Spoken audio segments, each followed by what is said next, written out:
Hi, and welcome to another NFXL podcast on Thanksgiving Day. So happy Thanksgiving to all. And one of the reasons we've all got to be thankful this week is we get to see all 32 NFL teams in action. So who will be truly thankful for where they stand after this week's action, and who will have reason to regret their actions as I go through part one of my week 13 preview. Now, after this week, we will be just 5 weeks off the end of the regular season, so we're getting close to crunch time for teams to secure postseason berths and or high seedings.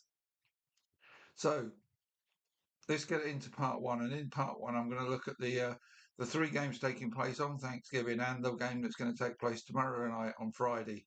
So start with the first game on Thanksgiving: Green Bay Packers at Detroit Lions. Now, with both of these teams chasing the Bears in the NFC North, the winner could well come out of Week 13 leading the division, depending what the Bears do. The loser will be outside of the wildcard spots in the NFC, though.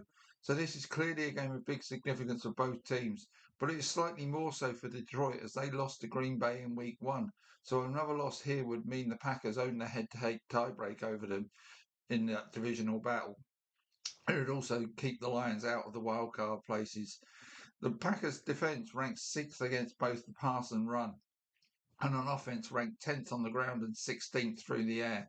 The Lions ranked 20th against the pass and 8th against the run, whilst they have the third-ranked run offense and fifth-ranked pass offense. So as we've become accustomed to, the Lions are very strong on offense, but they do give up big plays against the pass, most notably. On the basis of these rankings, the Packers may have more joy via the passing game, especially downfield passing, as I say, which seems to be an area that you can get to the Lions via. For the Lions, it could be a balanced offensive plan that works for them in this game. As hinted at, deep passes are the Lions' defensive weakness. So it is the wide receivers that should be best placed to exploit that.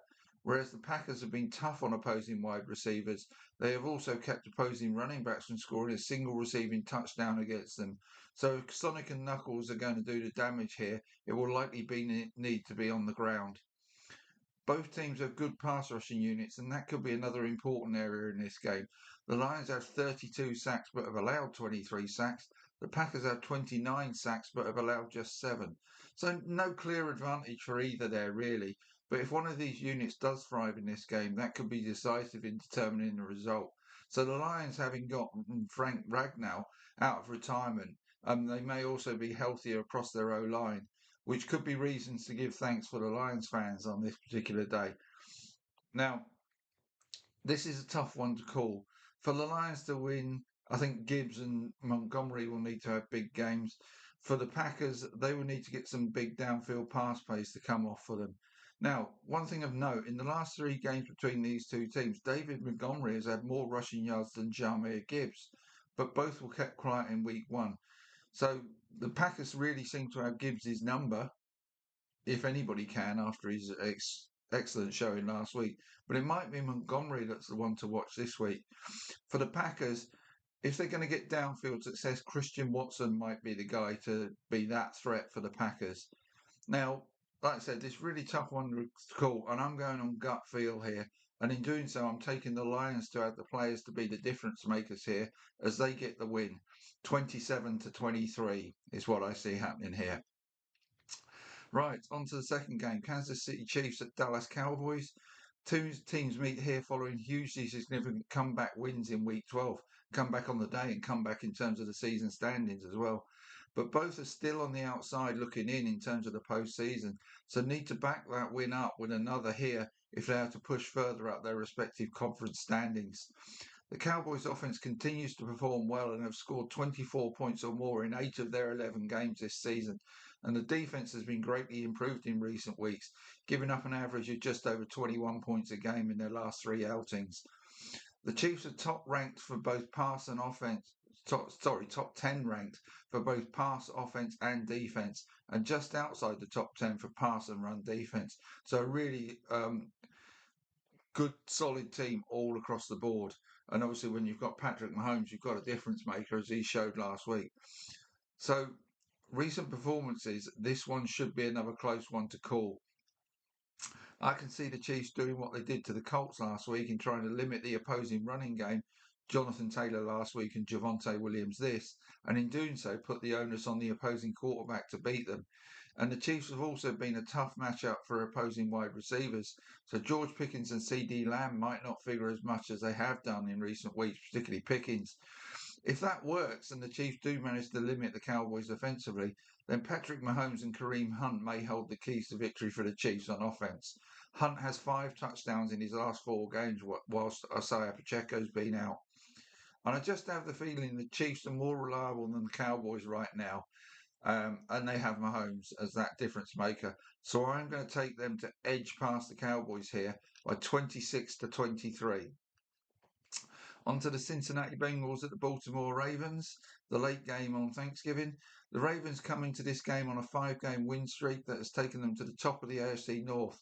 That win streak has been largely driven by their defense, as Lamar Jackson has yet to find top form since his return from injury. The Bengals are heading in the opposite direction on a 4-game losing streak that has dropped them 3 games back at both the Ravens and Steelers in this division and 4 games out of a wild card spot, making winning the NFC North their only possible, if highly improbable, route to the postseason. And now they get their star quarterback Joe Burrow back from injury for this one. This is the first of 2 meetings between these 2 teams in 3 weeks. The Bengals simply have to win both of them. The Ravens will look to build further momentum ahead of hopefully making the postseason and getting Jackson back near his best form in doing so. Although the Ravens are climbing the season-long statistical rankings, they still do not really reflect where this team is right now.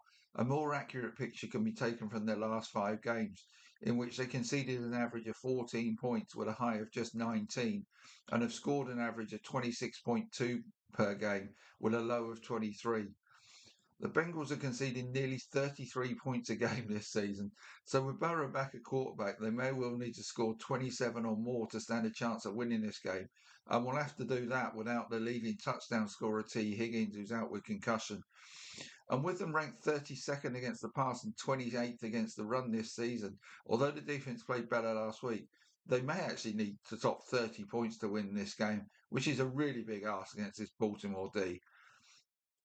And that would mean them doing by far what any team has achieved against Baltimore recently. And I just don't see them being able to do so. So I'm taking the Ravens to win this fairly easily, pretty easily indeed, in all honesty. The Ravens 30, Bengals 17. It's going to be difficult for even Joe Burrow to hit the ground running in this game. Right, let's move on to the Friday game. And that's the Chicago Bears at Philadelphia Eagles. Amazingly, it's just how did we end up here? It's just surprising that the Bears and Eagles are both 8-3 and tied for second in the NFC standings, but in different divisional situations. The Eagles are clear of the Cowboys in the NFC East, so a loss here would not hurt them terribly in that regard. But a loss for the Bears would hurt them badly, as the Packers and Lions are close enough that a win for them and a Bears loss would see the Bears lose the lead in the NFC North.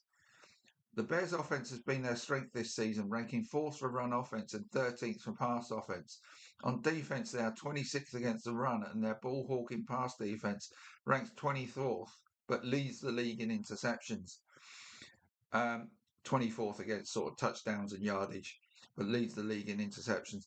Philadelphia's defense allows plenty of yardage, but not a lot of touchdowns against the pass, but allows plenty full stop against the run. On offense, they rank 18th for the pass side of things and 16th for the run. So they're ranking lower than their standing deserves, really. The standings may be maybe better than they are. But Jalen Hurts does not throw picks, which has been a key for them, having just thrown 1 this season. From those stats, Chicago should be capable of getting a lot of offensive yardage, but look more likely to get their touchdowns on the ground. For Philly, they too should rack up the yardage and score via the pass and look to the tush push to get them scores on the ground. Injury-wise, the Eagles may be without Lane Johnson for this one, and Landon Dickerson is also questionable, so their O-line may be weakened here. For the Bears, they have similar issues at inside linebacker, so that may be good news for Saquon Barkley if he can get to the second level for once, and possibly also for Dallas Goedert in the passing game. So this should be a high-scoring affair, and one where Jalen Hurts will need to have a good game for them to come out on top. And with him being so careful with the ball, it's going to be crucial whether he can avoid the picks that the Bears look for. In 7 of their 8 wins this season, they have generated multiple turnovers from the opposing quarterback and are 1-3 in games they have not done so. So on that basis, I'm taking the Eagles to win this one, but only just by 27 points to 24. So that's the preview of the 4 games. I'll just give you some quick looks at potential fantasy people to start or not start in these 4 games on Thanksgiving and Friday. So the quarterbacks I like are Jalen Hurts, Caleb Williams, and Patrick Mahomes. There's a whole string of running backs, which these are all games that I think are going to be pretty good offensive games. So if you've got offensive players, they're going to do generally pretty well. So those 3 quarterbacks. Then at running back, Derrick Henry, DeAndre Swift, Kareem Hunt, Jameer Gibbs, and David Montgomery. But like I say, special mention for Montgomery. Wide receiver, A.J. Brown, Raymond Dunze, Rashee Rice, and Christian Watson. And at tight end, Mark Andrews and Dallas Goedert. Now, there's not many that I'm sort of negative about in these games, but there's a couple of tight ends that I would be wary of, and they'd be Mike Gesicki and Colston Loveland. So that wraps up my look at the first 4 games of this week. A quarter of the games will have gone by the time we get to Saturday. And then I'll be back on probably Sunday with part 2, which will look at the early slot games, and I may even just do it as a one-er to get all the rest of the games in. If not, I'll have part 3 for the late games, Sunday night football and Monday night football. But I'll be back on Sunday with those previews. But enjoy Thanksgiving. Have a great time watching all the games, and I'll see you soon.